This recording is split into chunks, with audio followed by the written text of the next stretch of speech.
कुपवाड एमआयडीसीतून एक अत्यंत धक्कादायक घटना समोर आली आहे. इंडस्ट्रियल बॉयलर घेऊन जाणाऱ्या क्रेनचा रस्त्यावरील उच्चदाब वीज वाहिनीच्या तारांना अचानक स्पर्श झाला. या दुर्घटनेत क्रेन चालकासह दोघांचा विजेच्या तीव्र धक्क्याने मृत्यू झाला आहे. ही दुर्दैवी घटना कुपवाड एमआयडीसीतील मेनन पिस्टन चौकात बुधवार दिनांक 19 रोजी मध्यरात्री 1:30च्या सुमारास घडली.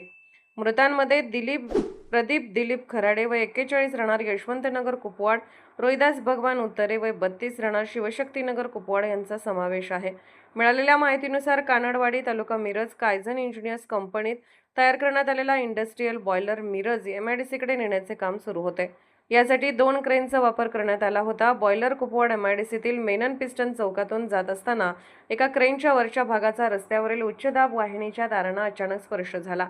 वीज वाहिनीच्या संपर्कात येताच क्रेनजवळ असलेल्या दोघांना विजेचा तीव्र धक्का बसला. या दुर्घटनेत दोघेही गंभीर जखमी झाले. घटनेनंतर त्यांना तातडीने मिरज येथील शासकीय रुग्णालयात दाखल करण्यात आले. मात्र डॉक्टरांनी तपासणीपूर्वीच त्यांचा मृत्यू झाल्याचे स्पष्ट झाले. मध्यरात्रीच्या सुमारास घडलेल्या या घटनेमुळे कुपवाड एमआयडीसी परिसरात खळबळ उडाली आहे.